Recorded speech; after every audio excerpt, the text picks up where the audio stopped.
Bonjour à tous. La présentation va débuter dans 1 minute.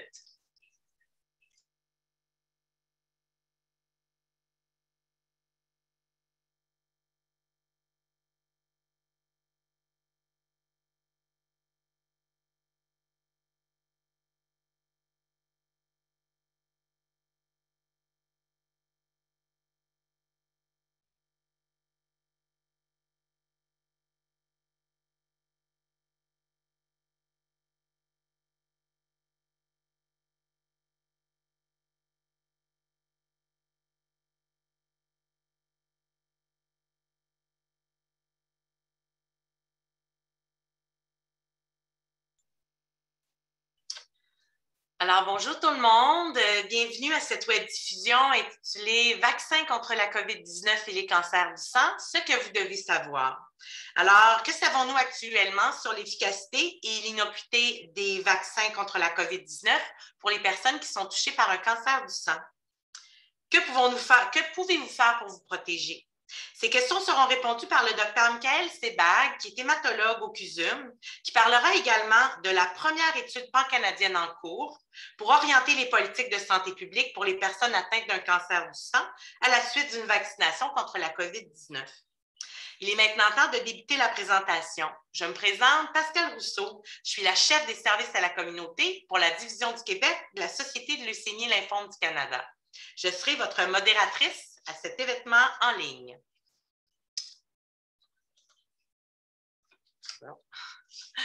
La mission de la Société de leucémie et lymphome du Canada est de trouver un remède contre les cancers du sang et d'améliorer la qualité de vie des personnes touchées et de leurs familles. Nous sommes là pour vous aider. Nous offrons du soutien tout au long du parcours. Donc, n'hésitez pas à communiquer avec nous.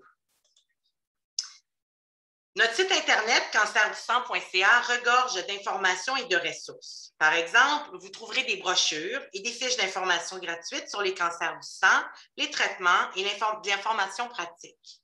Vous retrouverez également des vidéos animées, des enregistrements de nos webdiffusions passées et des balados. Vous aimeriez échanger avec quelqu'un qui a vécu la même chose que vous? Eh bien, c'est possible grâce à notre programme de soutien par les pairs. Des bénévoles formés offrent de l'information et un soutien empreint d'empathie en témoignant de leur expérience avec le cancer du sang. Dans la mesure du possible, les participants et les bénévoles sont jumelés en fonction de leur âge, de leur sexe et de leur diagnostic. En septembre dernier, nous avons lancé un programme pilote de transport 1 km à la fois. Ce programme est spécialement conçu pour les personnes ayant des difficultés financières liées au transport. C'est un 200 $ via une carte cadeau Uber pour vous permettre de vous rendre à votre centre de cancérologie. Pour savoir si vous êtes éligible, contactez un responsable des services à la communauté ou parlez à votre travailleur social. Donc, la présentation va durer environ 60 minutes aujourd'hui et va comprendre une période de questions et réponses à la fin. Lors de l'inscription, plusieurs d'entre vous nous avez soumis des questions très intéressantes. Merci beaucoup. Comme nous sommes limités dans le temps et que nous sommes vraiment nombreux aujourd'hui à nous connecter, nous avons regroupé les questions par sujet. Nous en avons 12 qui seront posées au Dr Sebag à la fin de sa présentation. Cependant, si vous avez d'autres questions qui ne sont pas répondues, vous pouvez communiquer avec nous à la fin de la présentation. Nos coordonnées à la Société de leucémie et lymphome du Canada vont être à l'écran. On vous invite à communiquer avec nous pour nous poser votre question. Alors, sans plus attendre, je vous présente notre expert aujourd'hui, le Dr Michael Sebag. Alors, comme je le mentionnais, Dr Sebag est hématologue, professeur associé de médecine à la division d'hématologie du Centre universitaire de santé McGill. Alors, Dr Sebag, la parole est à vous. Et n'oubliez pas d'ouvrir votre micro. Oui, ça aiderait ça. Bon, bonjour tout le monde, puis merci de votre participation.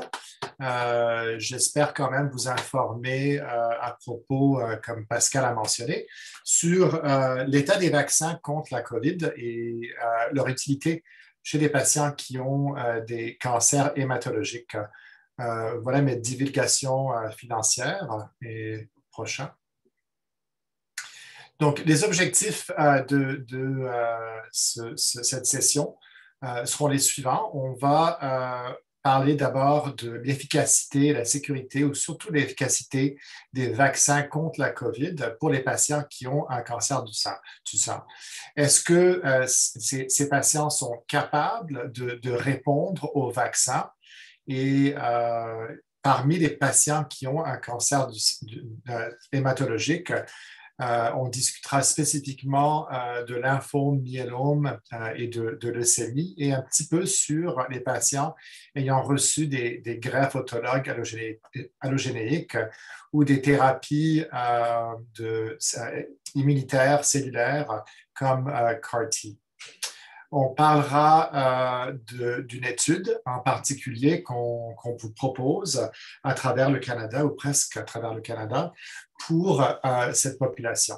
Et ensuite, il y aura une petite foire aux questions à la fin, la prochaine. D'abord, un petit peu une petite introduction au système immunitaire. Si vous ne le savez pas, voici deux bras du système immunitaire. Le système immunitaire, c'est vraiment un système assez compliqué. Il y a beaucoup plus que deux bras. Il y en a peut-être 4, 5, 6, 7 qui participent à nous protéger contre des virus, des cancers, des bactéries, des champignons, donc tout envahisseur étranger. Mais on va se concentrer sur deux aspects de ce système. Et ce sont les cellules B, des lymphocytes et plasmocytes, et les cellules T. Les cellules B à gauche, ce sont les cellules qui sont responsables pour la production d'anticorps. C'est des petites protéines, des anticorps qui vont s'attacher aux envahisseurs comme les virus, comme on voit dans la petite image, et vont permettre la destruction de celui-ci une fois que l'anticorps est lié à sa cible. De l'autre côté, on a les cellules T. Les cellules T vont aussi reconnaître des envahisseurs, les virus par exemple, mais souvent quand ils ont infecté une cellule. Donc, elles vont reconnaître une cellule infectée, puis elles vont détruire cette cellule infectée. Donc, ça, c'est un petit peu le mécanisme qu'utilise notre corps pour combattre les infections. Les vaccins, je pense qu'on peut passer à la prochaine. Les vaccins vont exploiter ce système en proposant au corps des protéines qui sont propres, qui sont uniques à ce virus et qui sont étrangers au corps pour que le corps soit capable de nous fournir une réponse en termes de cellules B et production d'anticorps, et aussi une réponse cellulaire avec les cellules T. Les vaccins en particulier on peut fabriquer des vaccins qui vont reconnaître ces protéines étrangères de virus. Voici le coronavirus. On a un spike protein à la surface. Celui-ci, c'est vraiment la cible préférée des vaccins. On sait que quand nos cellules sont infectées par un virus, c'est toutes les protéines qui vont être étrangères, et on peut former aussi des anticorps, par exemple, aux protéines autres que le spike protein, comme celle du nucléocapside à l'intérieur du virus. Mais ce qu'on doit remarquer, c'est que si on choisit comme cible de vaccin le spike protein, un anticorps qu'on forme contre le spike protein dénote probablement une inoculation avec le vaccin. Mais si cet anticorps est accompagné d'un autre anticorps anti-nucléocapside, ça voudrait dire que l'individu a pu être infecté par le coronavirus et ou aussi avoir reçu une inoculation avec un vaccin. Donc, avec la réponse des anticorps, on peut quand même déceler la nature de l'exposition ou de l'inoculation. On passe au prochain. Les deux vaccins qui sont sur le marché ici au Canada, les deux majeurs, utilisent deux technologies un petit peu différentes. La première, celle de Pfizer et de Moderna, elles sont très semblables. C'est ce qu'on appelle un vaccin d'ARN messagère. L'ARN messagère, c'est vraiment un blueprint de l'ADN d'une cellule. L'ADN, c'est le code génétique, c'est un petit peu le master book de tout le code génétique qui va, et l'ARN messagère, c'est une petite copie d'une petite partie qui inclut un gène à la fois, et celle-ci va être traduite par la cellule en protéines. Là, ce qu'on a fait pour bâtir ce vaccin en particulier, c'est qu'on a pris l'ARN qui code pour le spike protein à la surface du coronavirus et on l'a mis dans une préparation pharmaceutique qui est injectée dans le bras pour l'inoculation. Celui-ci, l'ARN, va entrer dans des cellules, probablement des cellules de muscles, dans le bras. Celles-ci vont lire l'ARN et vont produire une protéine, le spike protein, qui va être exprimée à la surface de la cellule de muscle. Le corps, les cellules B, vont reconnaître cette protéine en étant étrangère et vont former des anticorps. L'ARN elle-même est de courte durée de vie. Elle n'est pas reproduite, elle n'est pas intégrée dans le génome, elle disparaît tout de suite et on ne la voit plus. À la prochaine. Les autres vaccins qui sont utilisés ici au Canada sont ceux d'adénovirus. Donc, on fait un peu le même processus, mais au lieu de prendre de l'ARN, on prend de l'ADN qui code aussi pour cette même protéine de surface du virus et on l'intègre dans le génome d'un virus qui ne cause pas de maladie chez l'humain. Et ce virus devient un vecteur pour livrer ce code génétique d'ADN dans des cellules. Il va infecter de manière non toxique des cellules au site d'injection. Celles-ci vont voir l'ADN, vont faire des blueprints d'ARN et l'ARN va être traduit en protéines qui vont être exprimées à la surface de la cellule. Ensuite, les cellules B et T vont le reconnaître et on va former nos anticorps. Prochain. Donc, ça, c'est en gros la théorie derrière les vaccins. Maintenant, les patients avec des cancers hématologiques, le contexte, il y en a beaucoup. OK, c'est assez divers comme maladie. On parle, quand on dit cancer hématologique, on parle de cellules immatures et donc de leucémie aiguë, lymphoïde ou myéloïde, ou des cancers qui sont d'origine de cellules plus différenciées. D'un côté à gauche, les syndromes myéloprolifératifs ou les syndromes myélodysplasiques ou les précurseurs des globules blancs, rouges et des plaquettes ont du mal à se répliquer de manière appropriée. Ou à droite, on voit les lymphomes et leucémies chroniques, entre autres les lymphomes agressifs, les leucémies chroniques lymphoïdes, ainsi que le myélome multiple, qui est encore un cancer de lymphocyte B différencié. Le prochain. Alors, dans ce contexte, qu'est-ce qu'on sait à propos des vaccins en général? Là, on ne parle pas de vaccin COVID, mais comment est-ce que ces patients avec lymphome, est-ce qu'ils sont capables de produire des réponses d'anticorps aux vaccins en général? La prochaine.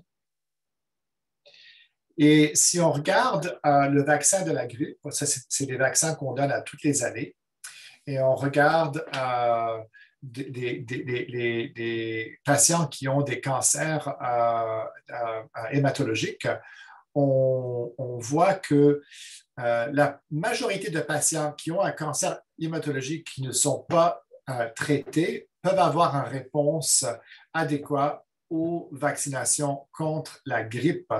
On ne parle pas de gros nombres dans cette étude, à peu près 9, mais une proportion probablement inférieure pour ceux qui sont traités. En particulier, ceux qui sont traités avec des traitements qui n'incluent pas des anticorps anti-CD20, le Rituxan, qu'on utilise souvent pour les lymphomes. Ils ont une réponse contre les vaccins de la grippe qui est probablement moindre que ceux qui ne sont pas traités.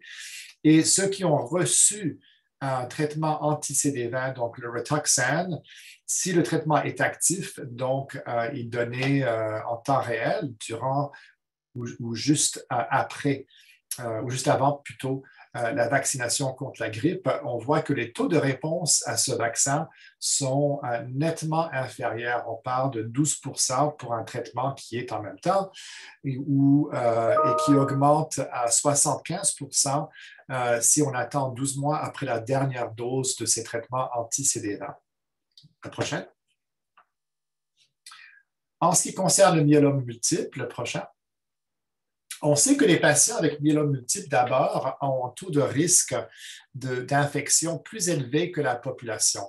On sait que leur système immunitaire est déjà déréglé. Ils ont de la misère à combattre des infections communes comme une méningite, septicémie qui voulant dire bactéries dans le sang. Des pneumonies sont très communs et aussi des infections virales telles que la grippe ou réactivation du zona.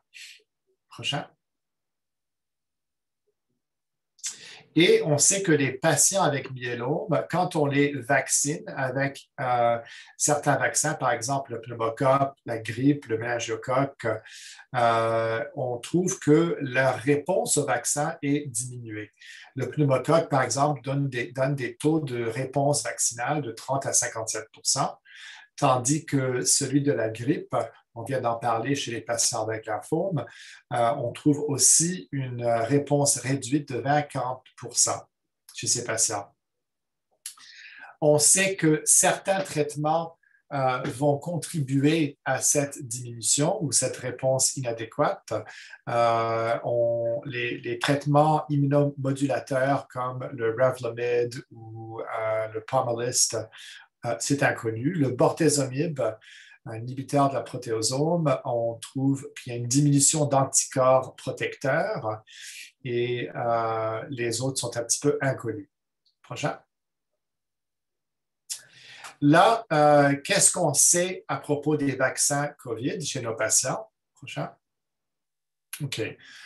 Une petite étude pilote qui vient, je pense, d'Angleterre, qui démontre que le taux de réponse au vaccin à 2 doses de vaccin ARN messagère, donc le Pfizer, par exemple, on voit que les patients qui ont on voit que chez les patients qui sont observés, il y a peut-être une proportion de patients qui vont répondre au vaccin qui est plus grande, 57%, plus grande que les non-répondants, à 43%.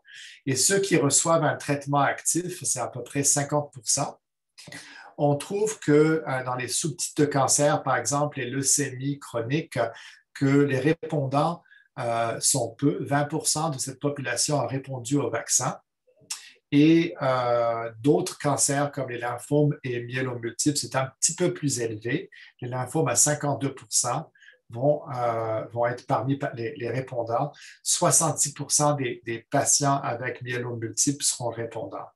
Il faut se rappeler que la vaste majorité de patients ou de personnes qui sont sains, qui n'ont pas de cancer hématologique, on parle de plus de 90%, répondent au vaccin. Prochain. Dans une plus grosse étude, une étude qu'on appelle une meta-analysis, ça c'est une étude où on va chercher dans la littérature d'autres études, on va les mettre ensemble pour avoir de plus grand nombre de sujets. On ne parle pas de 50 sujets là, on parle plutôt dans le lymphome de 832 sujets inoculés avec le vaccin du coronavirus. On trouve que dans le lymphome, c'est à peu près 52%.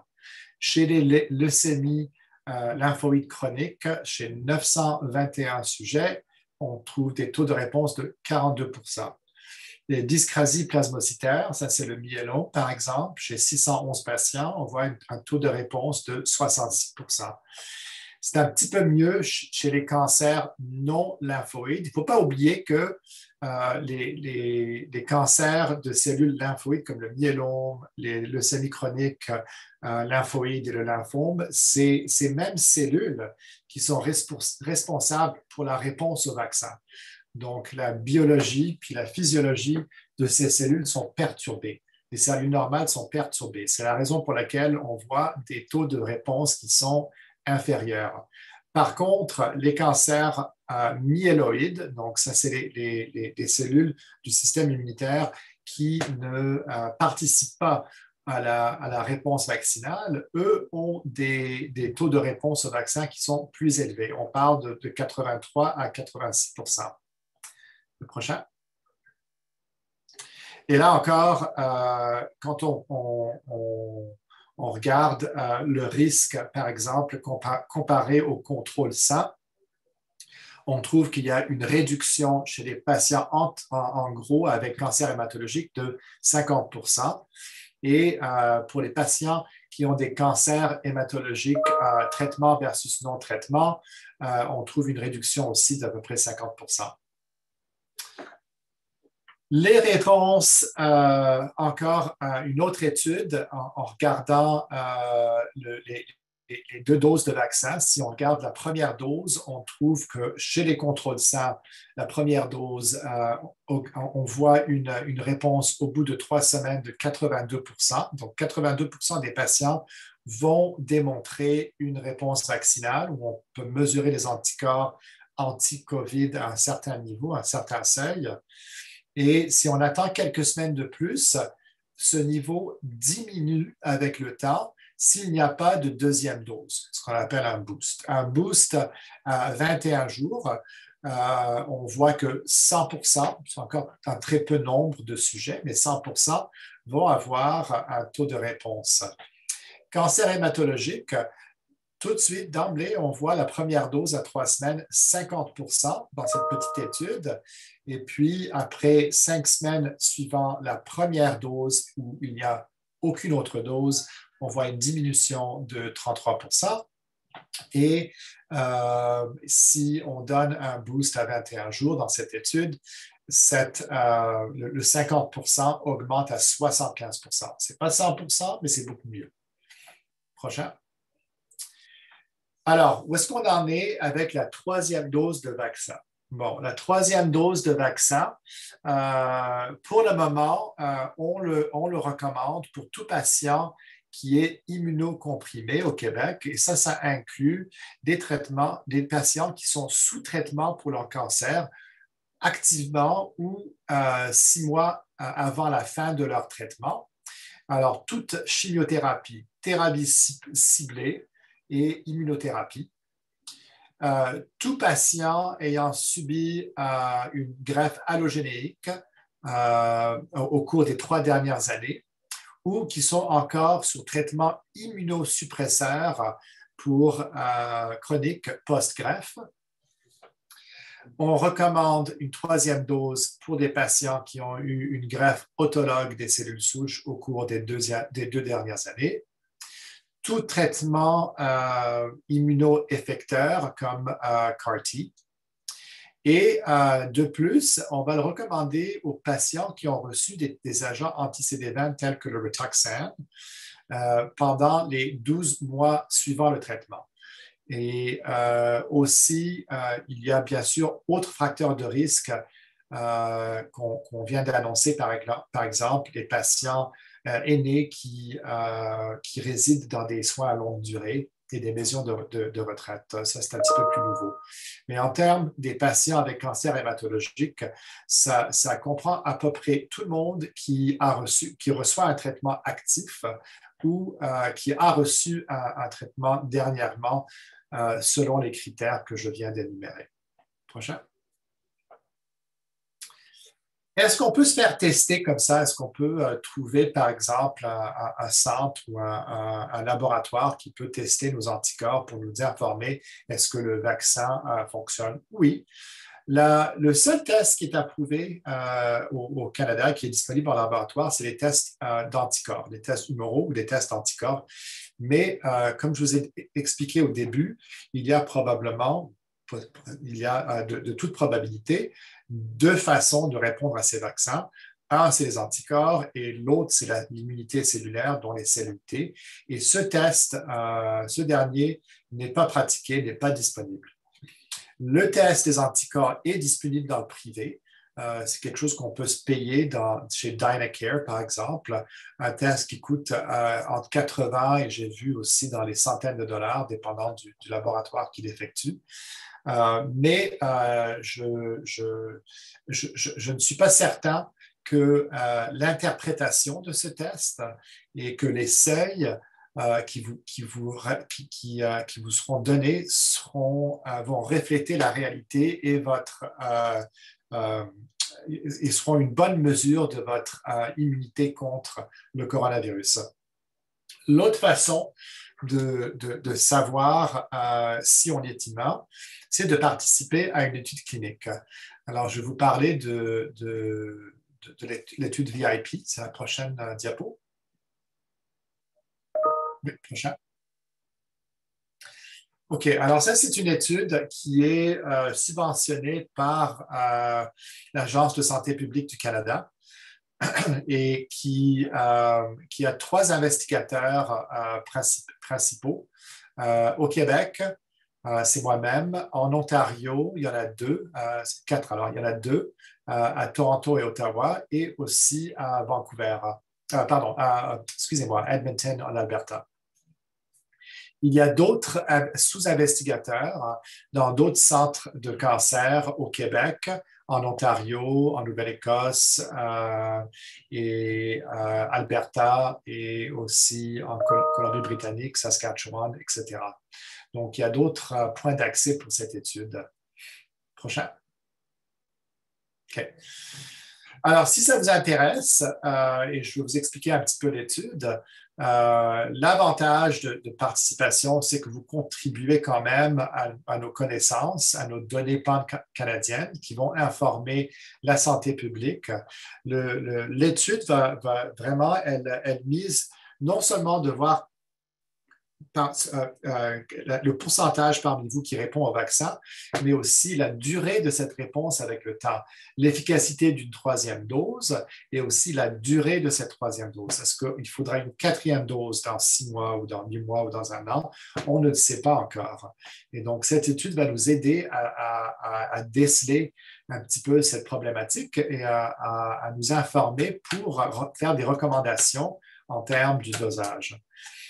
Et l'autre avantage de contribution, c'est qu'on vous donne vos résultats en temps réel. C'est sûr qu'il y a un délai quand même entre le test et le résultat, mais il sera disponible sur un site web et vous aurez une idée de votre réponse vaccinale. Comment s'impliquer? Non, le précédent, je suis désolé. Comment s'impliquer?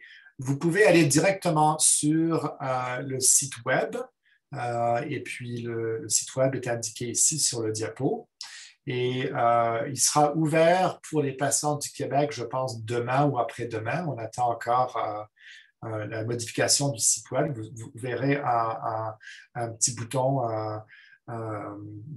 avec le nom de l'Université McGill. Et où vous contactez mon assistante de recherche avec le courriel qui est ici sur le diapo. Prochain. Donc, on espère recruter à peu près 1400 patients à travers le Canada. On mise sur le recrutement de sous-groupes, donc le type de thérapie, le genre de diagnostic de cancer hématologique. On essaye d'avoir un échantillon pré la troisième dose ainsi que post, mais on vous prend n'importe quand. Même si vous avez fait votre troisième dose, on peut participer. c'est vraiment la durabilité à long terme de cette réponse. On va suivre des patients jusqu'en mars 2023. Donc, ça sera assez long. Il y a un sous-groupe de patients on va leur demander de participer à des tests de réponse cellulaire, donc les cellulités. On ne peut pas le faire chez tout le monde parce que c'est vraiment des tests qui sont très laborieux et très coûteux. Donc, ça sera vraiment un sous-groupe. Et on prélève aussi des renseignements sur vous, sur votre condition, sur votre diagnostic, sur votre traitement, et aussi vos taux d'infection. Donc, si malgré le vaccin, vous tombez malade avec la COVID. Mais encore, l'avantage de cette étude, c'est que vous pouviez quand même avoir accès à vos résultats à partir du site web, du portail web. Prochain. Les critères d'inclusion de cette étude sont relativement faciles. C'est vraiment n'importe quel adulte avec un diagnostic de cancer hématologique qui ont l'intention de recevoir leur vaccin ou qui l'ont reçu déjà, et quelconque le nombre de vaccins. Critères d'exclusion, c'est les patients qui ne peuvent pas recevoir de vaccin pour une raison ou une autre. Il faut recevoir le vaccin. Et une incapacité de donner un consentement. Prochain. Voilà un petit peu les sous-groupes de cette étude, donc qui comprend un sous-groupe de lymphome, un sous-groupe de myélome, un sous-groupe de leucémie aiguë et de cancer myéloïde, et un sous-groupe de patients qui ont subi une greffe de cellules souches ou une thérapie immunoeffectrice. Prochain. Et parmi les sous-groupes, ce qui nous intéresse dans le lymphome, c'est les patients qui n'ont jamais été traités, donc ils sont simplement sous observation, par exemple les lymphomes folliculaires. On voudrait voir si leur réponse est la même que la population normale. On voudrait aussi avoir des patients qui reçoivent un traitement actif qui ne comprend pas un anti-CD20, donc le Rituxan. Les patients qui ont déjà reçu traitement non CD20, des patients qui ont été exposés au traitement anti-CD20, des patients qui sont sous traitement actif, et ça c'est le lymphome. En ce qui concerne les dyscrasies plasmacytaires, donc le myélome latent, donc non traité, des patients qui reçoivent des immunomodulateurs comme le lenalidomide ou le pomalidomide, des patients qui reçoivent un inhibiteur de la protéasome en monothérapie, des patients qui reçoivent des anticorps anti-CD38 comme le daratumumab, et aussi des patients qui ont reçu des greffes autologues à divers points, à divers temps plutôt. Aussi des patients qui ont reçu des thérapies immunoeffectrices comme des anticorps bispécifiques et des CAR-T dans encore le contexte de recherche clinique. Finalement, pour les cancers myéloïdes et les leucémies aiguës, donc des patients qui ont un cancer hématologique de leucémie myéloïde aiguë ou un cancer lymphoblastique aigu, ainsi que les syndromes myélodysplasiques et myéloprolifératifs. Le prochain. Et donc, les objectifs de cette étude, ce serait encore de déterminer le taux de réponse humorale. Et les objectifs secondaires, ça serait de comparer ces taux avec des témoins normaux, donc qui n'ont pas de cancer, qui font partie d'une autre étude qui est faite en parallèle, et déterminer la durabilité de cette réponse avec le temps. Et comme je vous ai mentionné, les anticorps, donc la réponse humorale, c'est qu'un facteur du système, c'est un bras plutôt du système immunitaire. Notre sous-groupe exploratoire, ça serait chez 200 patients, regarder aussi leur réponse cellulaire, donc la réponse de la cellule T.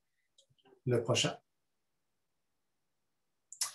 Je pense que je vais sauter ça un petit peu, c'est un petit peu moins important, parfait.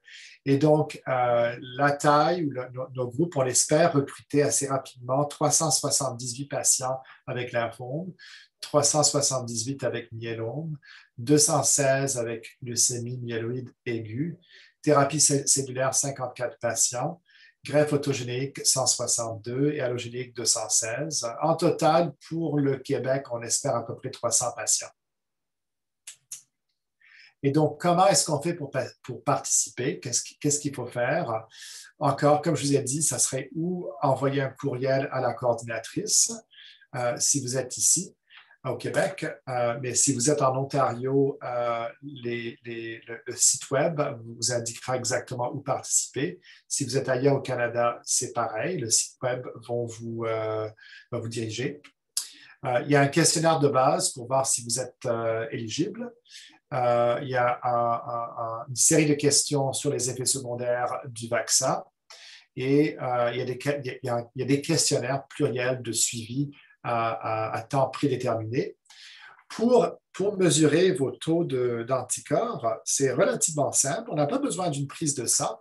On peut le faire par une tache de sang séchée, donc un petit peu comme un diabétique va se piquer le bout du doigt.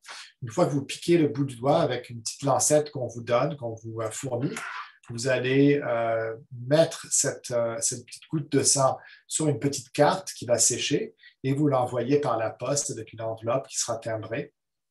Et c'est à partir de ça qu'on peut manipuler cet échantillon et déterminer la réponse humorale ou d'anticorps. Prochain. Voici le petit kit qui vient pour nous fournir votre tâche de sang.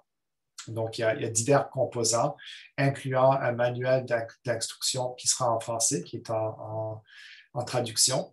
Il y aura une carte, ça c'est numéro 7.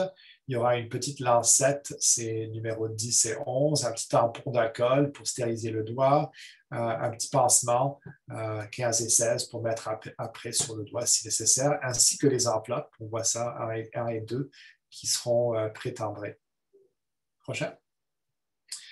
Voici, ça c'est le portail, le site web avec l'étude.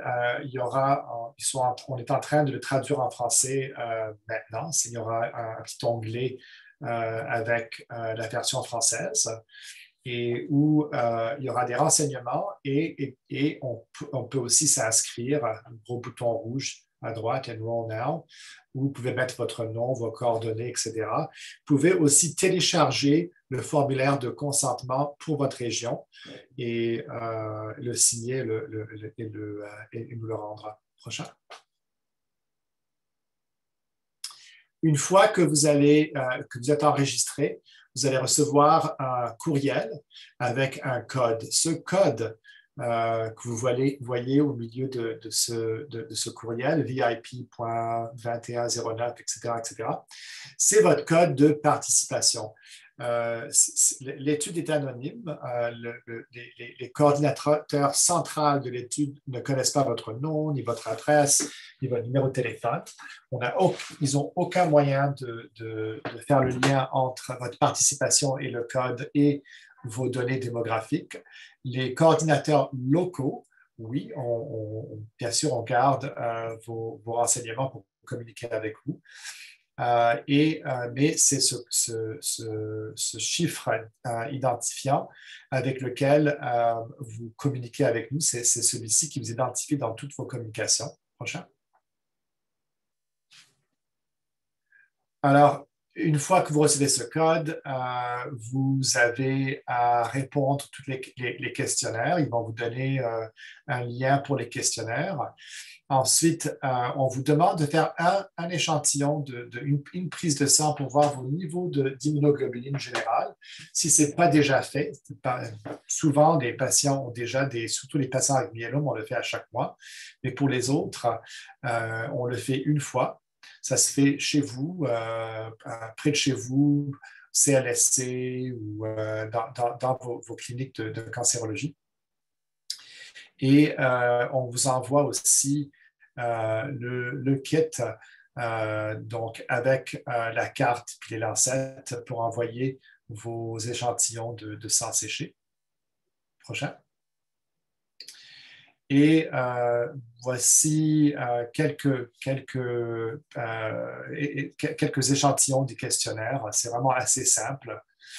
Nous, on vous demande des renseignements démographiques. Prochain. Et voilà. Et ça, c'est un petit peu la même chose, même que le premier, qui vous donne encore le site web en bas, ainsi que le nom de la coordinatrice ici à McGill, donc à Montréal. Prochain. Je pense que c'est le dernier. Voilà. Donc là, on est rendu aux questions. Oui, voulez-vous en faire ça interactif? Je vais vous poser quelques questions. Donc, tel que mentionné au début, on n'a malheureusement pas le temps de prendre des questions en direct, mais on a comptabilisé les nombreuses questions reçues et on va les poser au Dr Sebag. Donc, la première question, combien de temps après une transplantation de cellules souches et de moelle osseuse puis-je recevoir le vaccin COVID-19 en toute sécurité? OK, donc, écoute, ça dépend essentiellement de... Il faut discuter ça avec votre médecin. Après une greffe autologue, on recommande le vaccin en 3 et 6 mois. Après une greffe allogénique, c'est plutôt comme 6 mois. Donc, c'est à discuter avec votre équipe médicale, mais c'est entre 3 et 6 mois. Parfait, merci. Et au niveau de la chimiothérapie? Donc, ça dépend. Nous, on recommande à tout le monde de prendre le vaccin, et même s'ils sont sur chimiothérapie active. Okay? On sait que certaines chimiothérapies ou immunothérapies, je pense que c'est la prochaine peut-être, non. Donc, on sait que certains traitements vont probablement compromettre l'efficacité du vaccin. Et c'est la raison pour laquelle on fait cette étude et on vous recommande une 3e dose. Donc, discutez avec votre médecin, mais en général, on le recommande en même temps que la chimio. Non, ce n'était pas sur l'immunothérapie. C'est combien de temps après, en étant en rémission, suis-je considéré immunosupprimé? Encore, ça dépend de ce qu'on reçoit comme thérapie. Pour certaines chimiothérapies, c'est relativement rapide.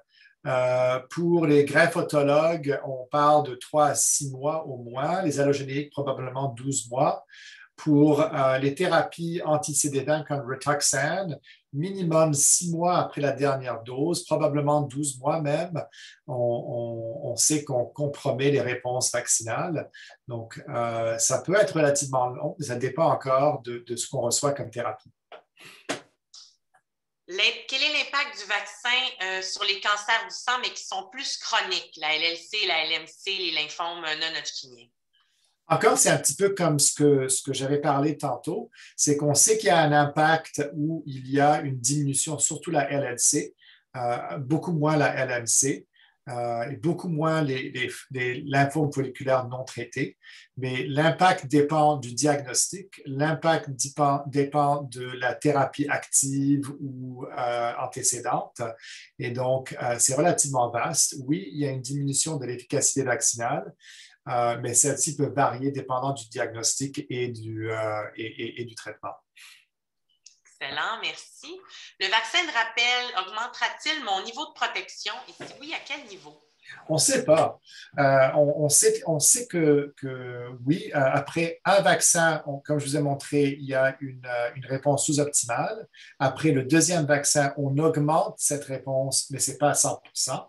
Ce n'est pas comme des contrôles sains, par exemple, qui n'ont pas de cancer hématologique. Le 3e, on sait que oui, il y a une augmentation des anticorps qui se fait chez les personnes saines. Chez les personnes ayant des cancers hématologiques, c'est un petit peu un inconnu. Et c'est la raison pour laquelle on veut faire cette étude. Donc oui, probablement, il y a un avantage. Il y a certainement très peu de désavantages et on espère que cet avantage va être soutenu. C'est un peu la même chose ici. Les vaccins sont-ils sûrs pour les gens immunodéprimés et pour les gens qui sont atteints de cancer? Donc, j'imagine que votre réponse... La réponse est oui, absolument. Ce ne sont pas des vaccins à virus vivant. C'est des vaccins, celle de l'ARN messagère en particulier, L'adénovirus, donc l'autre, celui de AstraZeneca, oui, c'est un virus vivant.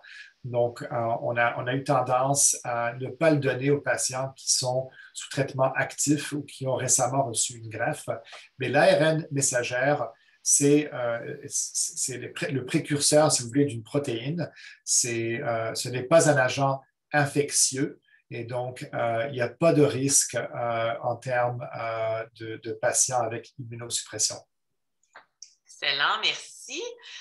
On vous en avait parlé tout à l'heure par rapport à l'immunothérapie. Donc, est-ce que ces médicaments-là offrent une protection contre la COVID-19? Le vaccin des protéines, OK. Les médicaments d'immunothérapie offrent-ils d'immunothérapie offre une protection? Non, probablement le contraire.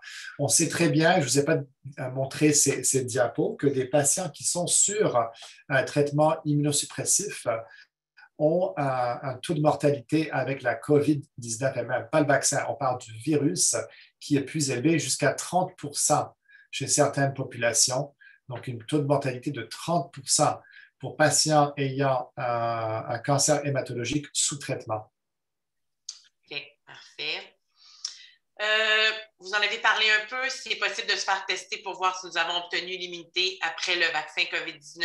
Vous en avez parlé dans votre présentation. Voulez-vous rajouter quelque chose? C'est ça. Non, rien que, oui, c'est possible. Vous pouvez chercher des laboratoires commerciaux qui vont effectuer le test, mais l'interprétation de ce test est un petit peu vague et le contexte, c'est beaucoup mieux de faire ce test en contexte, en sachant qu'est-ce qu'on prend comme thérapie, le timing entre la thérapie puis le vaccin, etc. Donc, la participation à une étude clinique est beaucoup plus intéressante. Excellent. Est-ce qu'il y a des médicaments qui affectent l'efficacité du vaccin COVID-19? Je pense que je l'ai démontré. Surtout les médicaments anti-CD20 ont aussi un impact assez important sur l'efficacité du vaccin. Excellent. La différence entre une personne en rémission et une personne sous traitement quand il est question de vaccin COVID-19? Donc oui, donc des patients qui sont en rémission, et ça dépend aussi de l'intervalle entre le dernier traitement et l'instauration du vaccin ou la première dose du vaccin. Si quelqu'un est en rémission pendant 6 ans, cette personne est considérée comme normale et donc leur taux de réponse vaccinale sera comme une personne normale, plutôt que quelqu'un qui a reçu du R-CHOP, par exemple, du Rituxan pour son lymphome, mais ça a terminé qu'il y a 3 mois. Donc, même s'ils sont en rémission, ils sont encore sous l'effet du traitement. Et évidemment, on lit et on entend plusieurs choses. Donc, certaines personnes, ce pathologiste, par exemple, va affirmer que les vaccins pourraient provoquer des cancers dans le futur. Qu'est-ce que vous répondez à ces commentaires-là? Ben, écoute, d'abord, l'ARN messagère ne peut pas s'intégrer dans le génome. C'est une petite molécule qui est présente dans toutes nos cellules, qui a une demi-vie qui est très courte, qui disparaît immédiatement. Donc, il n'y a pas de persistance. Le virus lui-même, le virus de coronavirus, le coronavirus, c'est un virus qui, le matériel génétique de ce virus, c'est de l'ARN et qui va coder pour cette même protéine. Donc, c'est le même processus. Les risques sont pareils, sauf que avec le virus, on a le risque d'être malade du virus, tandis que le vaccin, on exprime l'ARN qu'on vous donne dans le vaccin, c'est pour exprimer simplement une petite protéine, pas le virus au complet. Et il n'y a aucun lien entre le cancer et les vaccins contre le coronavirus ou même d'autres vaccins. Je dirais même le contraire. Donc, je ne pense pas je ne sais pas d'où ils trouvent ces données, mais la réponse est relativement simple pour moi, c'est non. Merci beaucoup. Merci énormément. vous l'avez mentionné, le Pfizer, donc les ARN messagers là, qui sont des vaccins plus sécuritaires pour les gens avec un Oui, cancer du sein. comme ce ne sont pas, il y a d'autres types de vaccins aussi. Les vaccins chinois, par exemple, qui utilisent un virus intact qui est inactivé, en principe, devraient être aussi sécuritaires. Est-ce qu'ils sont aussi efficaces? C'est une question. Je ne peux pas le répondre tout de suite. Mais pour ce qui est disponible ici, je ne peux pas vous dire qu'il y en a une qui est plus efficace que l'autre, mais il y a au moins en théorie une certaine innocuité supérieure avec les vaccins d'ARN messagère. Bien, c'est tout le temps qu'on avait. Merci beaucoup, Dr. Sebag. Je connais votre horaire très occupé, donc merci d'avoir pris ce Je vous en temps prie. pour vous adresser à notre communauté. On l'apprécie énormément. Et donc, je sais que les gens ont souvent beaucoup de questions. Je vous réfère à nous directement, moi, mon courriel, ma collègue Joliane. N'hésitez pas à communiquer avec nous, les gens à la maison, si vous avez d'autres questions sur ce sujet qui est, je le sais, là, très important pour vous. Également, je vous rappelle un petit événement avant de vous quitter, notre semaine Mieux vivre avec le cancer qui aura lieu dans la semaine du 8 novembre prochain. Toute la semaine, des conférences vont vous être présentées sur vivre avec un diagnostic de cancer, apprivoiser cette nouvelle normalité-là, le stress, la gestion des changements, yoga, nutrition, etc. Donc, plein de conférences qui sont disponibles pour vous. Alors, notre site internet est cancerdusang-conférence.ca pour vous inscrire. Et prenez note qu'un court sondage va vous être envoyé également. Donc, on veut être certain que nos diffusions et les sujets que l'on sélectionne sont un intérêt pour vous. Alors, n'hésitez pas à remplir ce court sondage. Ça nous serait très utile. Et je vous souhaite une belle fin de journée. Merci d'avoir été des nôtres et prenez bien soin de vous.